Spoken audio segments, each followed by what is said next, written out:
Hi everyone, I've got one of my favourite women with me today, Shazzie, and she's from Royal Creation, TV presenter, blog writer, author, and one of the most downloaded app authors, I have to say, with her sleep meditation. Hi Shaz, how are you?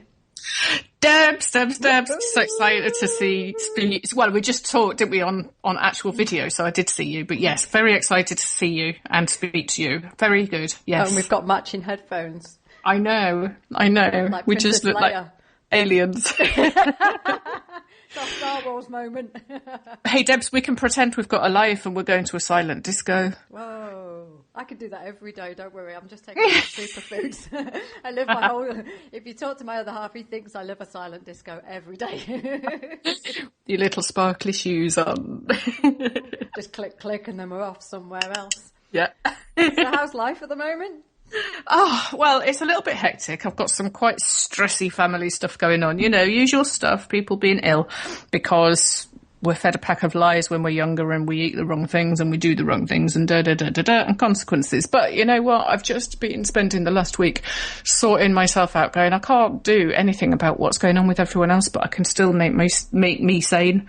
And I have to practice what I preach, Debs, obviously. So I had 2 facials, a 4-hour massage and a yoga class last week. So I feel a lot better, yes. No nails done? Well, no, I might get them done tomorrow after I've spoken to you. Get on your to-do list. I know, busy to-do list, isn't it? It's the way to be.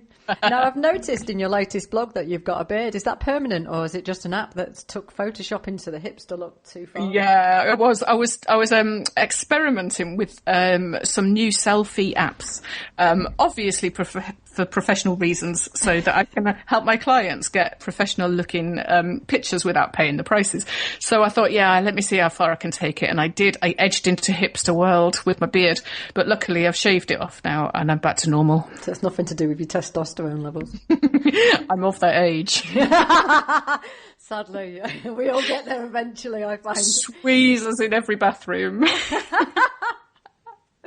Now, let's talk about your apps first of all, because you've actually got some great additions to the sleep one since I last spoke to you. I noticed you've got a sexy one, but also you've just released a quit smoking one, haven't you?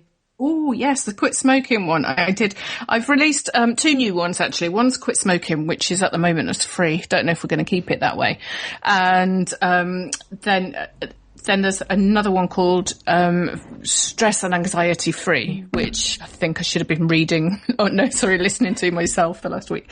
And they're both published by Atari Games. So my fiancé owns Atari Games, and we decided to kind of revive the company by putting out some apps and some other stuff. So I lent him my dulcet tones for these 2 apps. And it'd be great if they were as successful as the Sleep Easily one, because that's been downloaded. I just checked it last night. 533,000 times.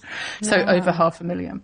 And I'd love it if these ones were as successful, because not only does it boost my little ego, which I need that doing now I've got a beard, but also they actually do work. You know, guided meditations are so effective, and that's why I use them. And I've used them in my courses and programs a lot over the years, but you know, that's why I release them as apps now as well.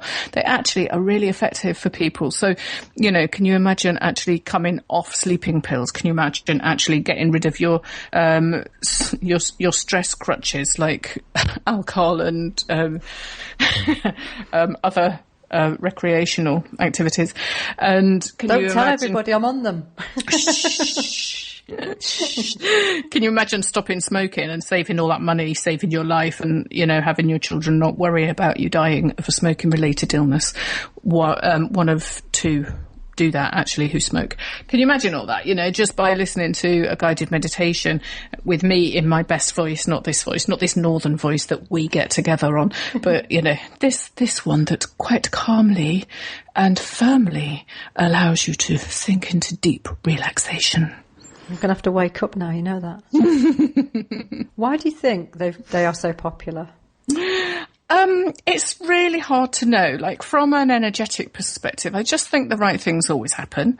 So, you know, for some reason, people people really do need these things. You know, the sleep app, for example.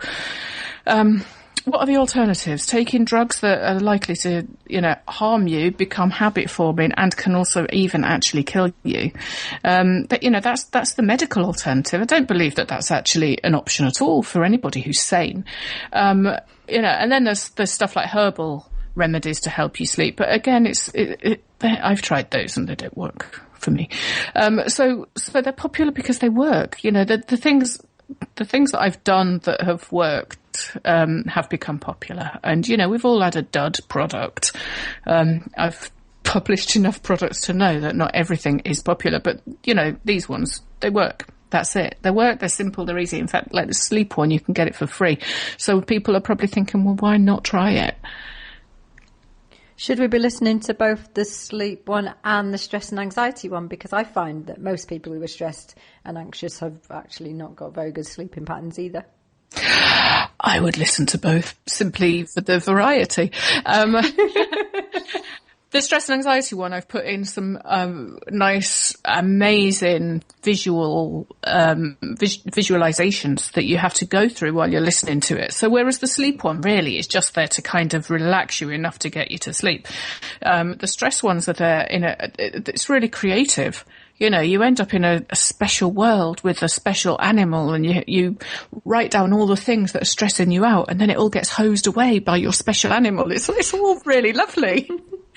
But because what it does is it engages that creative side of your brain, and it just starts to soothe and shut down the left side of your brain so that you can access these nicer parts of yourself and feel much better. So, you know, the stress just gets literally washed away by your special animal because of the way that it's written. So, yeah, listen to both. I like the stress one. I love it, actually. Why do you think people still smoke in this day and age when actually, you know, we know what it actually does to us? In fact, it says clearly on the actual packet, you know, it kills you ultimately. Why do you think people still smoke? It's very bizarre, isn't it? I think there is something, Malcolm Gladwell touched upon this in one of his books. And he talks about, you know, we would call it peer pressure, but it's about actually joining in, fitting into a group. So if the cool gang smoke, then you're more likely to smoke because you want to be seen as cool. And unfortunately, it happens at an age where you're quite open and quite susceptible.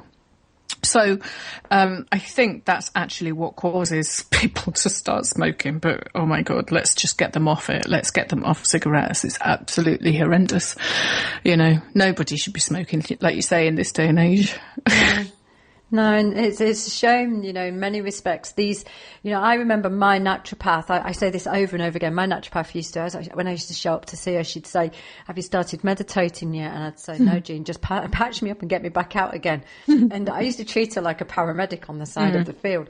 And actually, she was right, you know, and so was Tom Evans when I spoke to Tom Evans. You know, I started to integrate meditation into my life and found that, you know, for every minute that I meditated, in fact, one of my clients was saying the other day, for every minute he now meditates, he just feels so much more grounded throughout the day. For it just seems to extend for much, much longer. Mm-hmm.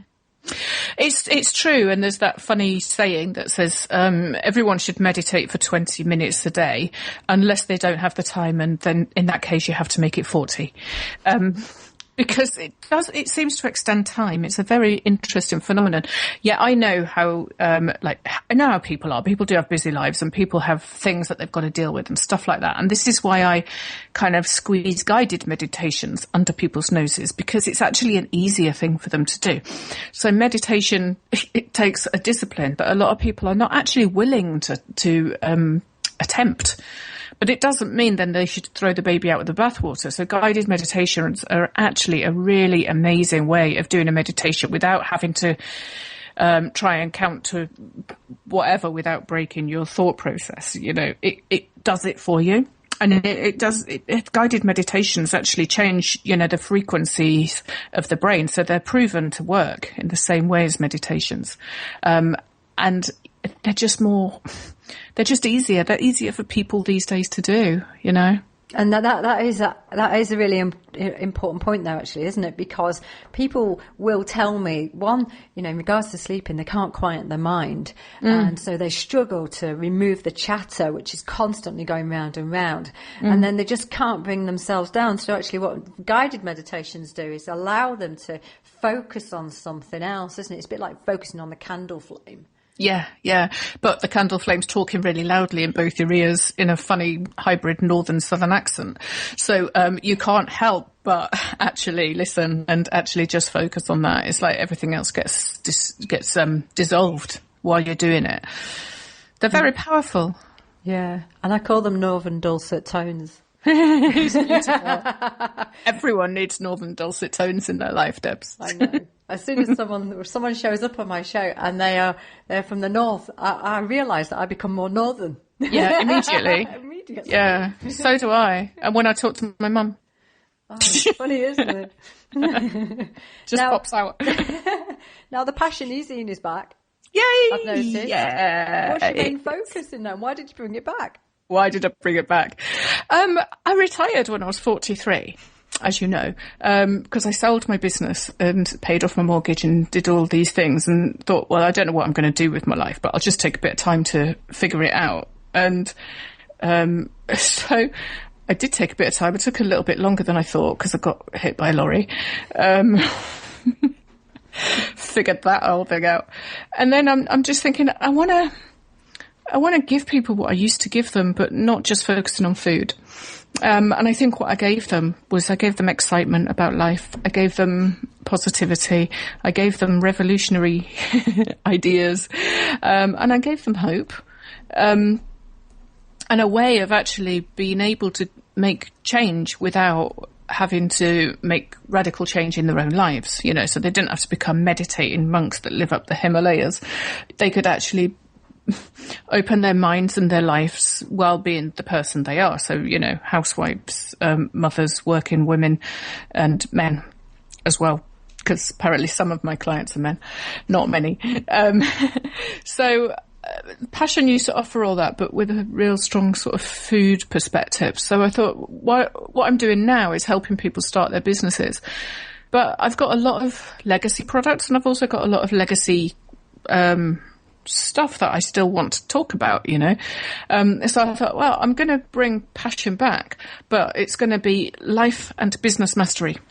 So within that, there's food, there's the law of attraction, there's, creating your perfect life, there's running a business, there's attracting abundance, there's everything that you could imagine is to do with life and business mastery, but obviously from this really nice perspective of not just kind of running all over people and getting what you want, in that kind of way where it doesn't matter what anyone else wants, you're just going to steam through life and get what you want. But really just being very strong in what you want and then attracting everything to you that you want. And so that's a really long answer, but that's why I brought Passion back.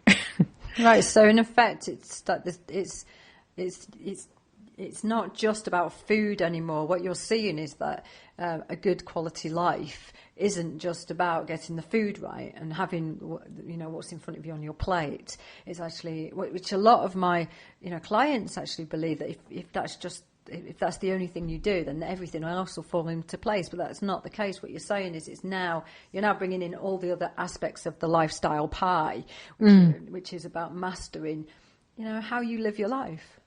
Yeah, really. And this, I think we also teach what we really need to learn as well. And I think with some of the dramas that I've managed to attract into my life, they've really almost brought me under, almost some of the things that I've had to deal with. And now I'm like, okay, I'm not telling the universe to bring it on, but my God, if it did, I would go for that 4-hour massage. I wouldn't allow anything to get me down in that way that I used to allow it. And I would just want to help other people get to that point because life isn't easy.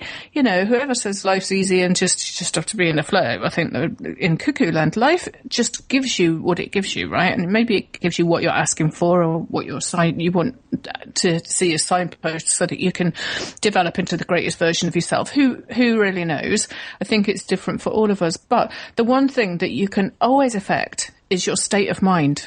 You can't change anything else easily. And if you change your state of mind, then everything else becomes easier anyway, you know. So, like I said, you know, if people are going through really stressful times because of family or work or money or relationships or health, then the one constant thing that they can rely on is their state of mind. And that is real mastery. And I think we've forgotten that. And for me, 90% of health is the mind. And, you know, if you get that aspect in place, I think then life does start to become more of a flow. And you also start to understand the drama that you're talking about. Yeah, you see things in a different way. And, you know, you can start to unravel your own spaghetti brain a lot easier. I mean, the Biology of Belief is an amazing book, you know, when you're talking about getting your health sorted out via your mind, you know, that's a really amazing, testimony to how life can be when your mind is straight and sorted. And I've noticed myself, you know, when people aren't organised in their brain, they will try really hard to do things in the world that aren't quite right for them because they're trying to get to that point. And, you know, so they might do yoga to get a perfect bum, or they might eat raw food to get into a size 8 UK clothes and all the rest of it. And it's all great and wonderful. But if your mind is still a complete knotted ball of wool, you're going to unravel at some point. And, you know, best to sort the mind out. I really feel that. I feel that when, you know, when you move, if you've got addictions, and let's just come back to that smoking, you know, you create the smoking habit. If you've got an addiction in one area and you manage to knock that on its head, you tend to just move that addiction somewhere else unless you deal with the mind side of things.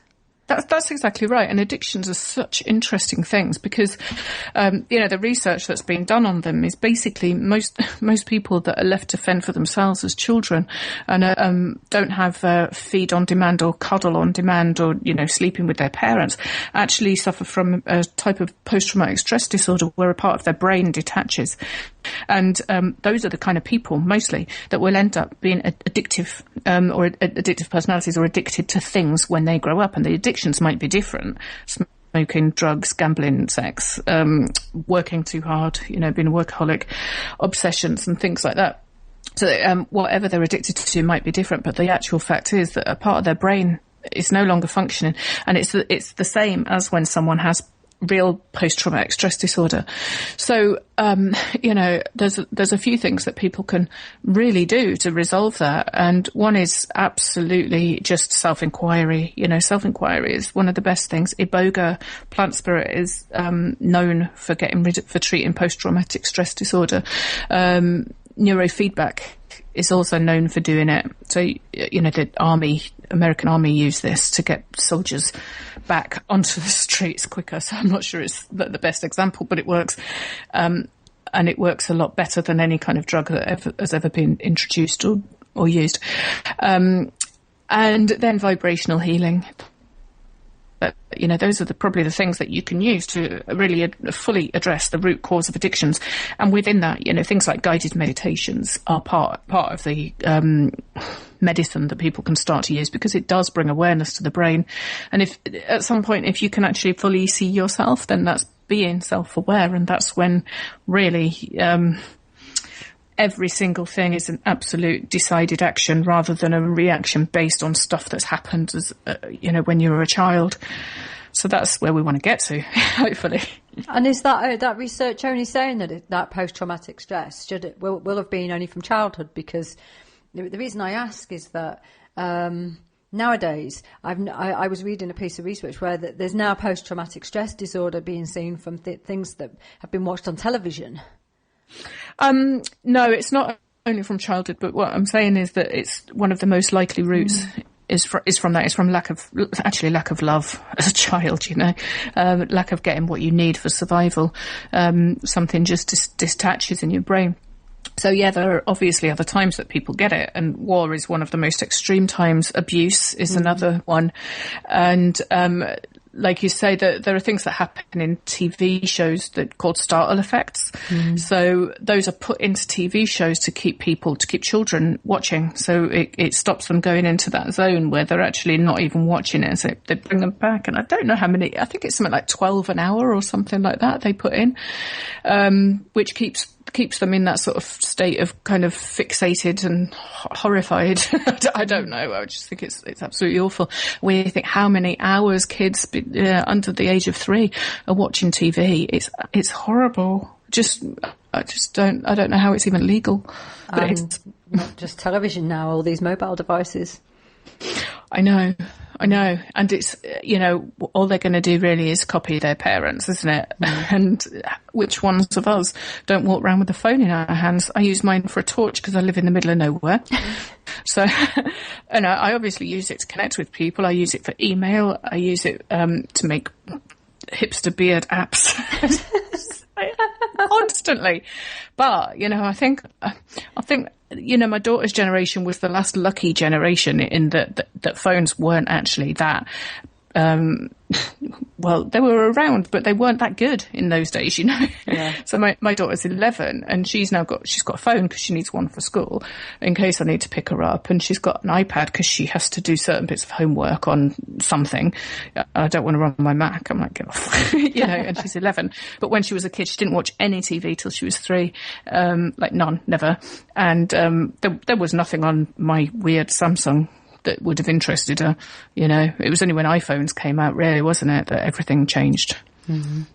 And I just think, it's really difficult because it's how life is and you can't fight the reality of what exists. But what you can do is make sure that your child is mostly not on a screen in those formative years and that they're grounded in some way so that they're sleeping with some sort of grounding mat so that they're getting all that correctness going on inside them and that they get a lot of fresh air and they know how to climb a tree and what an acorn is. Yeah, and I think we've, so many of us in society now have lost our connection with nature, and we don't realise what that connection can give us.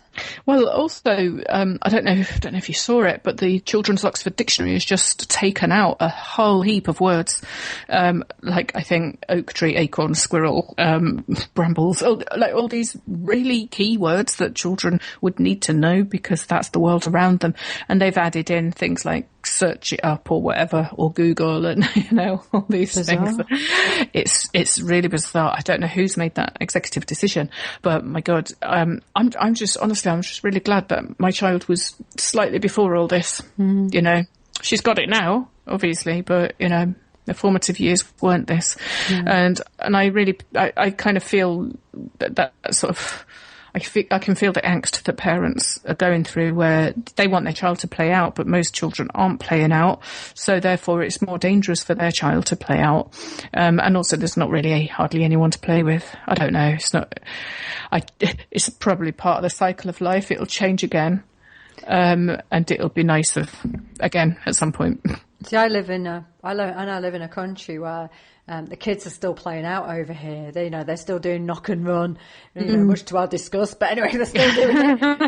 Sometimes they get up and answer the door and they're all killing themselves as they run down the road. But in some respects, I'm glad because they've got playgrounds here on most estates and everything. So they're actually very, very much more child orientated than I noticed we were in the southeast of England. Yeah. It is in Spain when I lived in Spain, and it was very child oriented there. Children were just accepted as part of life. And I think in England it's slightly not quite like that. Again, I just really feel for people that don't really have the choice to be able to say, oh yeah, I want to bring my child up in a more natural environment. If that means moving away from their friends and their family, it's a hard decision to make. But I think actually, like I said, I think it's going to go round and these versions of children will realise what's happened, and hopefully their children will get a different deal. Now let me change tack and say, has raw vegan health seen its days, do you think? As a movement, do you mean?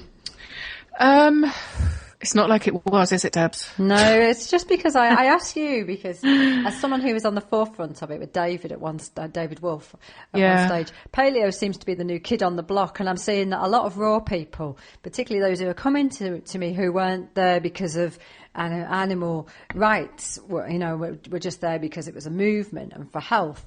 They're now eating paleo and they're eating bone broth. So I'm wondering, do you think it's had its day?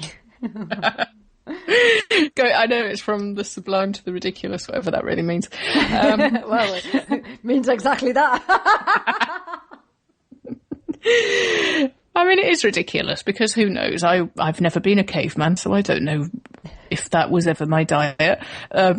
I think that the thing with raw vegan is that it does attract nutters, you know, there's no way around it. We've had to deal with our fair share, and luckily we both have some kickboxing experience, so we managed to keep them away from us. But I love my raw food clients. Hey, I'm not saying they're all like that. Actually, the majority of them are not. No. But the ones that seem to get the attention these days actually are. And I just can't bear it. I can't bear to see what's happened to the movement. And I've backed away on purpose because I don't want to fight anyone. I don't want an internet war with somebody that I've never met. You know, I've put my information out there. It's going to be out there forever.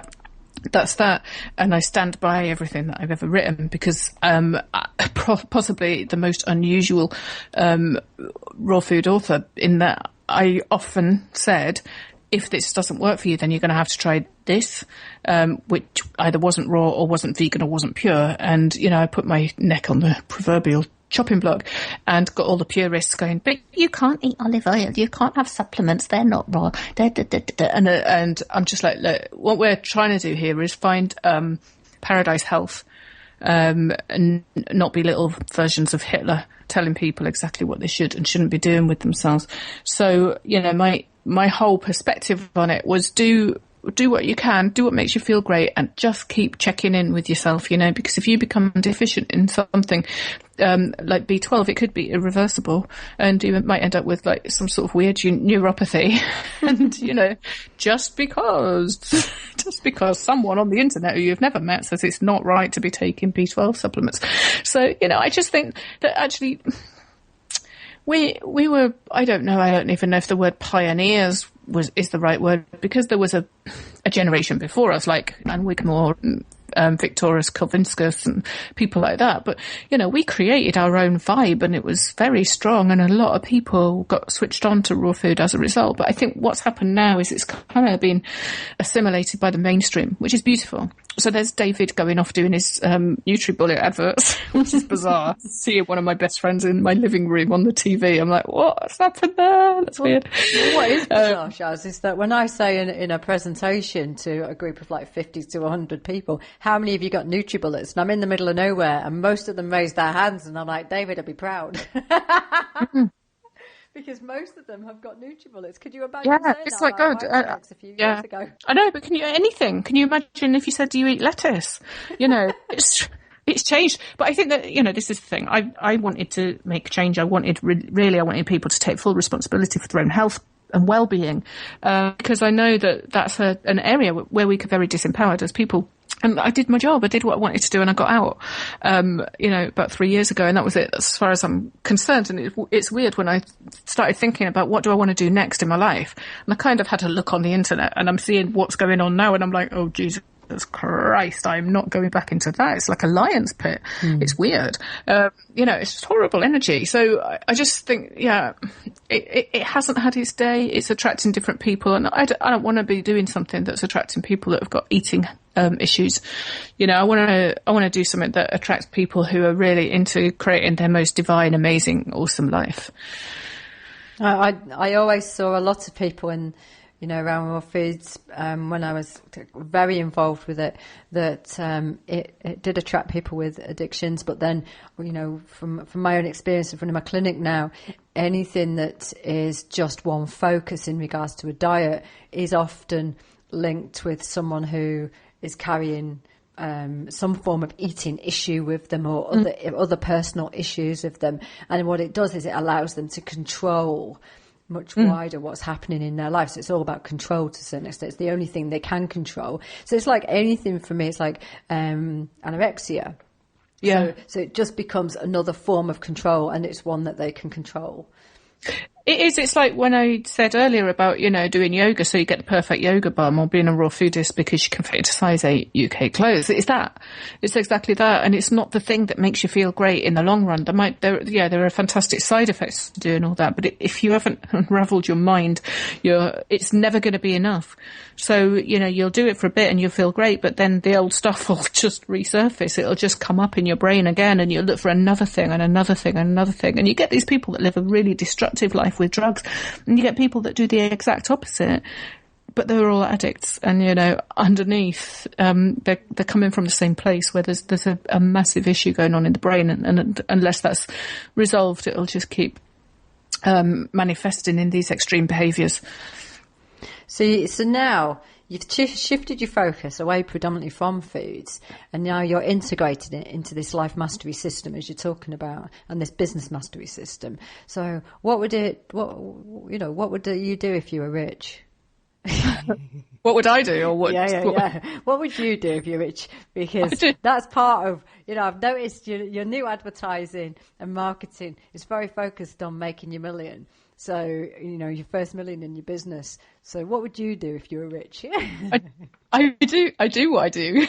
That's the thing, I turned over 20 million and sold my business, paid my mortgage off my beautiful eco house, bought the most gorgeous car on the planet, that I think's gorgeous anyway.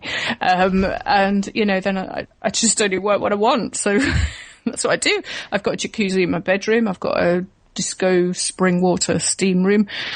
I'm financially free. I don't have to be anywhere at any time. I work when I want and if I want, and so that's what I do. And actually it's not much different to the life I had before. It's just I sleep easier at night, and that's without the app.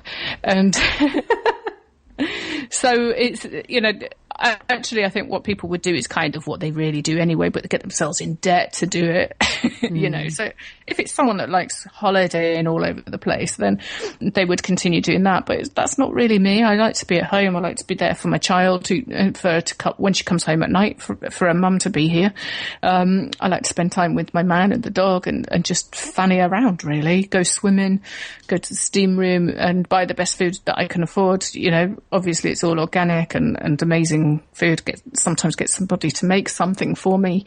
So that's what I do. And it wouldn't change. If I had 20 more million, I don't know what else would change. There's nothing. But I tell you, one of the things that I've just had to recently do, which really shifts it for me, is my dad is very ill at the moment, and there's a treatment that might help him. So the treatment isn't in England, and it isn't endorsed by English doctors.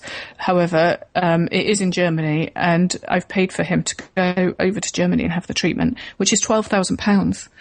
And if I didn't have any money, I couldn't have done that. And that's priceless to me. That's what's really important. Fannying around in my jacuzzi is just a side effect of my life, but just having the money to be able to pay for the treatment of somebody that I dearly love and would do anything for, really showed me the true value of money. And so it's just given you a different quality to your life, rather than having to worry all the time about where the next, how are you going to pay the next bill, effectively.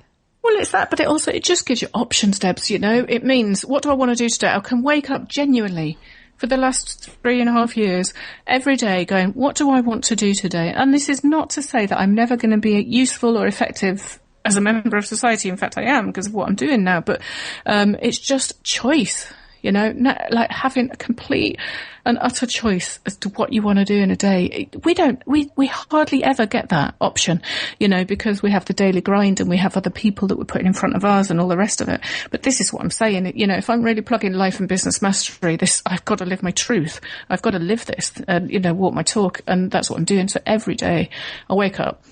Usually the day before, actually, I make a decision of what I want to do the next day, and then I just check in with myself if that's the thing I want to do. And if it's the 4-hour massage, fine. If it's sending my dad to Germany to get treated, fine. Or if it's the car of my dreams, fine. But either way, it's just nice. It's just, it's the nicest thing.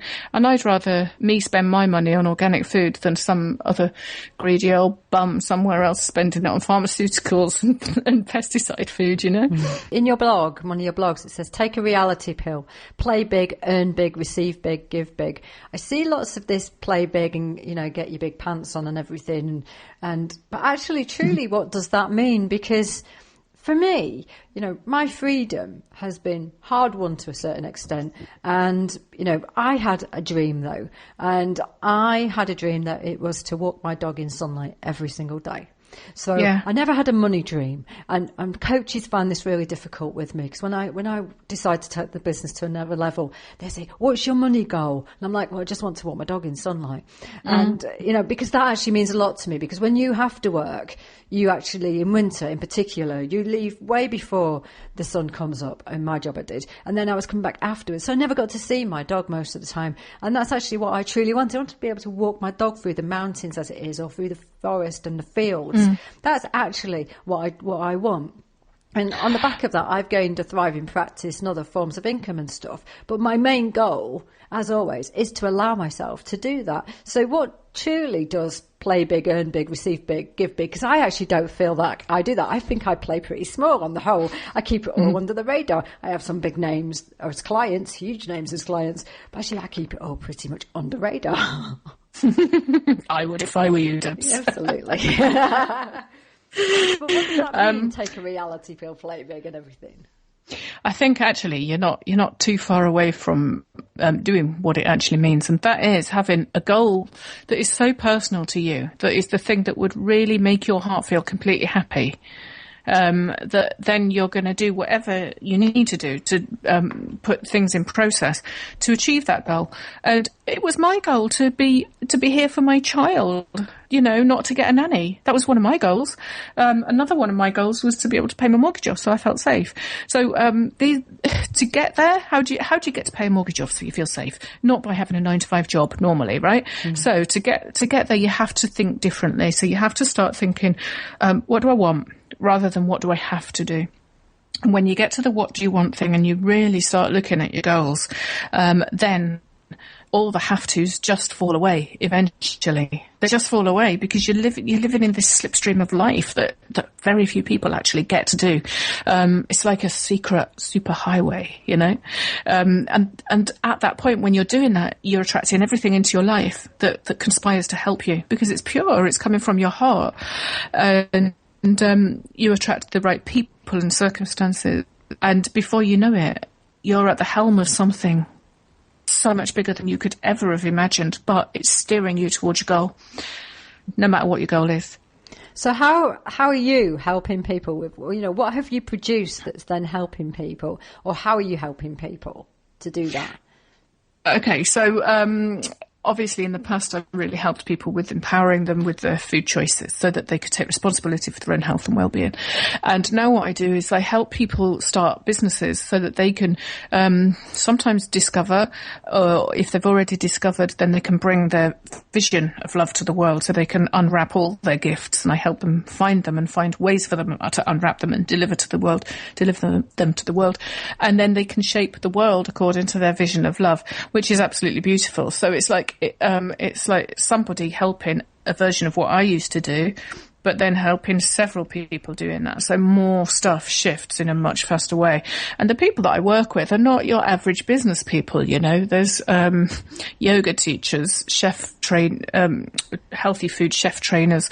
There's crystal healers. There's what else do my people do? Origami. They're like origami, which is actually such an amazing meditative thing, and I've learned so much about origami. I love origami. I just think it's amazing. It's fantastic, isn't it? Now, these people are masters of their art, masters of their craft, and they don't know how to get it out to the world. So that's where I step in, work with them on a very personal one-to-one level, not only working with them on kind of marketing techniques and all that boring stuff, actually just making sure that their abundance levels are high by clearing out all the crud that's stopping them getting abundance, so that they can actually afford to give this gift to the world, rather than working a 9-to-5 job that they feel dead in. So who are you specifically aiming this at? You've mentioned origami teachers, yoga teachers. It's all very alternative. Is that your main field that you actually want to work with? No, it's just people that are attracted to me, really. I did first of all think that who should I be aiming to? And actually, I don't like to do all that ideal client thing, because I think, you're kind of, you're cutting off what's due to come to you. I'm slightly more into attraction than technique, than strategy. And it seems to really work for me. So who I'm aiming at are just people who want to change the world, shape the world according to their vision of love and need some help. That's it. Now on your marketing, you've got Make Your First Million. I'm just going to be, I know you're a mate, don't get upset, but isn't everyone doing this on the internet, to be honest, Shaz? Because how are you different than anybody else? Because I'm regularly approached by people who, from my perspective, they're telling me they can help me make 6 figures, and they're not making 4 figures, to be honest. You're right. Yeah. And it is, and I know because I've often worked with them. So, on their own health. So, in effect, what makes you different?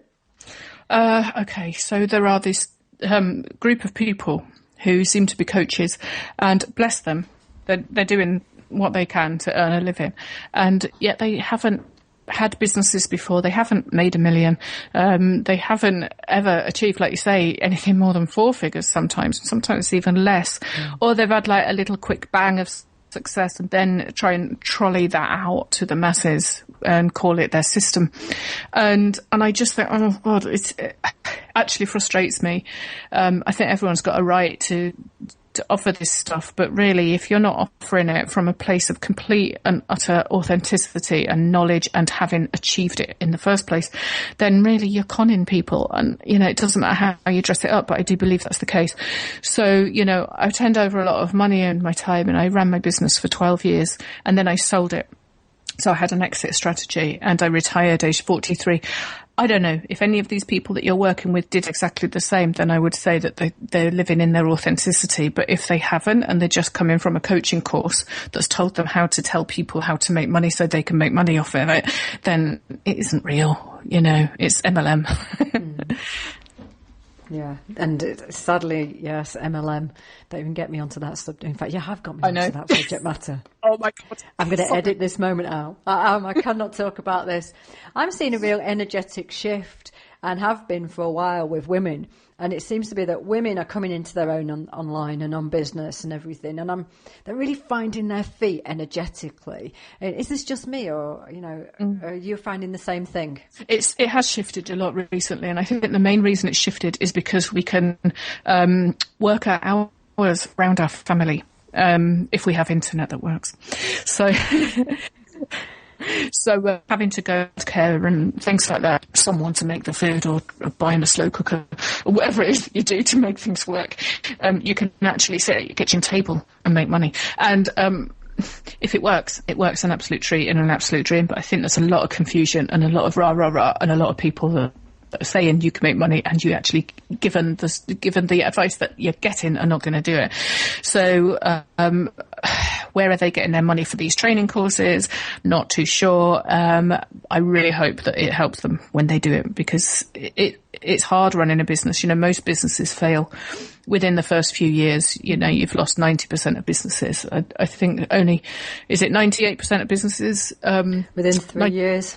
Yeah. Because of cash flow issues.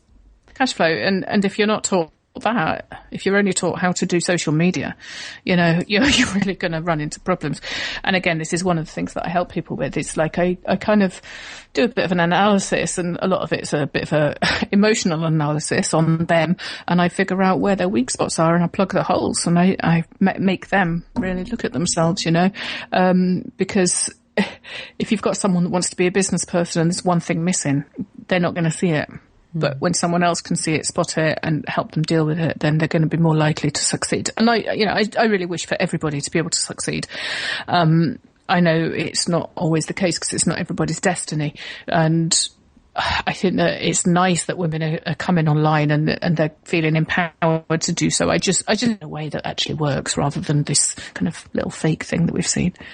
I think that the internet's driven a level of, lack of authenticity. I was talking to Amy Garner about this on a previous show, and sadly I feel that that's become the case. I feel that there's a lot of people feeling, because of Facebook and everything, there's lots of people doing selfies. And in fact, I was going up through the escalator in Gatwick, and there was girls stood there taking the selfies as I photobombed them in